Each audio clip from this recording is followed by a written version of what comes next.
नमस्कार मित्रों, अनंत कथा सागर चैनल में मैं आपका एक बार फिर स्वागत करता हूं और महाभारत की अगली कथा लेकर फिर प्रस्तुत हूं। जैसा मैंने पिछले वीडियो में बताया, ये कथा है कद्रु और विनिता के। कश्यप मुनि के वरदान से उन्हें पुत्र प्राप्ति हुई, तो आगे हुआ क्या? अब सतयुग में दक्ष प्रजापति की दो कन्याएं होती थीं। एक का नाम था कद्रु और दूसरी का नाम था विनिता। दोनों बहनें थीं, सौंदर्य से संपन्न थीं। दोनों का विवाह कश्यप जी के साथ ही हुआ था। एक दिन कश्यप जी ने प्रसन्नता से भरकर अपनी दोनों धर्मपत्नियों को वरदान दिया कि तुम में से जिसकी जो इच्छा हो वर मांग लो। तब कद्रु ने समान तेजस्वी 1000 नागों को पुत्र रूप में मांगा। कद्रु ने एक समान तेजस्वी 1000 नागों को पुत्र रूप में मांगा। विनिता ने बल तेज पराक्रम में कद्रु के पुत्रों से श्रेष्ठ केवल 2 ही पुत्र मांगे। दोनों ही मनवांछित फल पाकर बड़ी प्रसन्न हो गए। कश्यप मुनि जी अपनी धर्मपत्नियों से ये कहकर वन में तपस्या के लिए चले गए कि तुम दोनों बलपूर्वक अपने गर्भ की रक्षा करना। काफी समय बीतने पर कद्रु ने 1000 और विनिता ने 2 अंडे दिए।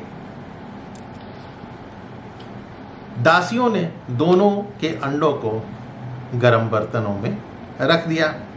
500 वर्षों के बाद कद्रु के 1000 अंडों को फोड़कर पुत्र बाहर आ गए, लेकिन विनिता के अंडों में से कुछ भी नहीं निकला। अब विनिता कद्रु यानी अपनी सौत के सामने लज्जित हो गई और खिन्नता में उसने अपने एक अंडे को फोड़ दिया।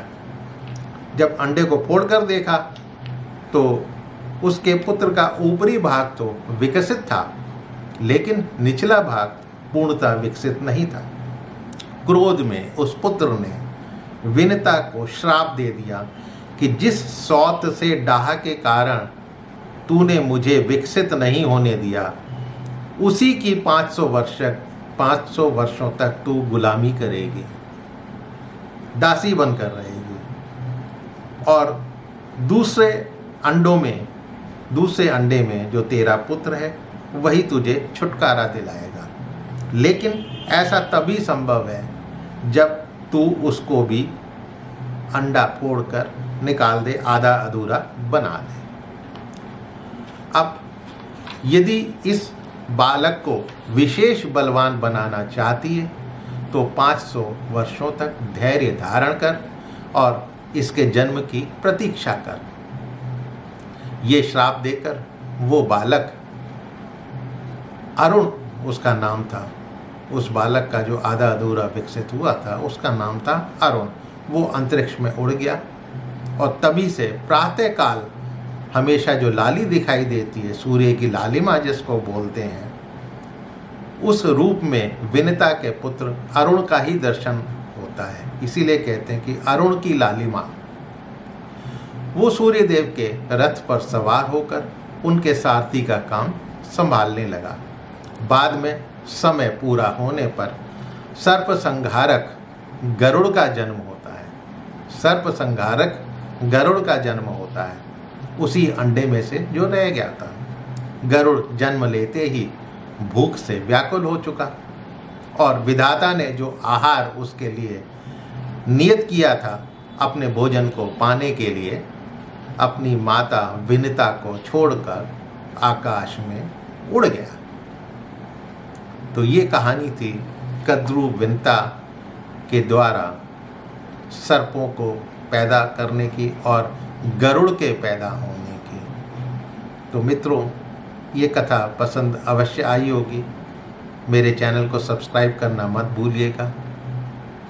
इस कथा को अपने बच्चों को सुनाइएगा जरूर। और ये महाभारत से पूर्व की कथाएं हैं। आगे चलकर आप पाएंगे किसी ना किसी कथा का कहीं ना कहीं आपस में रिश्ता जरूर मिलेगा। तो ये अभी चरित्र बन रहे हैं महाभारत के। महाभारत तो बहुत लोगों ने पढ़ी होगी, टीवी के सीरियल देखकर सभी को कहानी पता होगी, लेकिन उससे पहले की जो कहानियां हैं, पीछे गर्भ में क्या छुपा हुआ है, उसके बारे में नहीं पता होगा। तो मेरा उद्देश्य उन्हीं कहानियों को आपके सामने लाना है। मित्रों, फिर मिलता हूँ किसी नए किस्से कथा कहानी के साथ अगली बार। तब तक के लिए आपसे आज्ञा चाहता हूँ। नमस्कार।